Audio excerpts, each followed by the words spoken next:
Hello' viewers, নতুন এটা mini blog লৈ আকৌ এবাৰ আহি গ'লোঁ দেই আপোনালোকৰ মাজলৈ।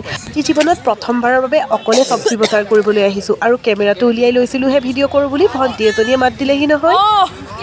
জোতা, চেণ্ডেল, কাপোৰ কানিৰ দোকানতকৈ চব্জিৰ দোকানে যে মোক বেছিকৈ আকৰ্ষিত কৰে আৰু সেইকাৰণে আজি হঠাতে প্লেনিং কৰি হঠাতে আহি গ'লোঁ।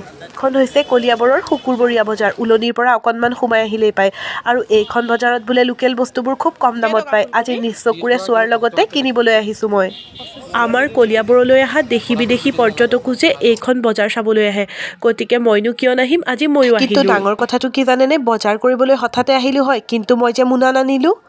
এইফালে এইখন দোকানত বাদাম, বিস্কুট কিবা কিবি বহুত দেখিছোঁ, কিন্তু এয়া বাৰু নিকিনো, আজি অকল চব্জিকে কিনিম। ঠাণ্ডা দিনটো যে ভাল লগাৰ কাৰণ বিভিন্ন ৰঙৰ এই শাক পাচলিবোৰ, মানে এয়া দেখিছেনে, ভতুৱা শাকো ওলাইছে। আজি আমাৰ ঘৰতো অৱশ্যে ভতুৱা শাকেই বনাইছে।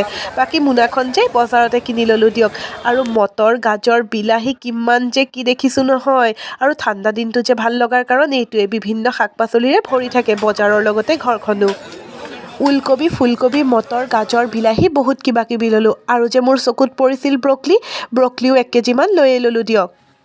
মনটো যে এতিয়াও ভৰা নাই, কিন্তু মোনাখন যে ভৰিল, উপায়ো নাই নহয়। এদিন আকৌ আহিম, এইবাৰ যে পইচা অলপ সৰহকৈ লৈ আহিম। বাকী বজাৰ বাৰু কৰিলোঁ, কিন্তু বজাৰলৈ আহি আৰু মাছ অকণমান নল'লে হ'বনে, সেইকাৰণে এইবাৰ মাছৰ বজাৰৰ ফালে গৈছোঁ।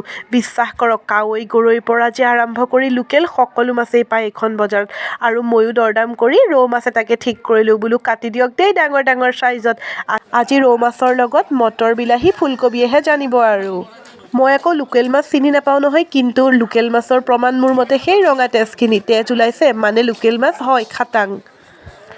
বাকী মাঘৰ বিহুৰ উৰুকা আহি আছে নহয়, আপোনালোকে মৰমতে মোক উপহাৰ দিম বুলি ভাবিছে নেকি?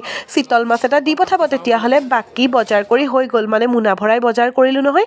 আজিলৈ যাওঁ আৰু দেই, আজিলৈ সামৰিছোঁ, বাই।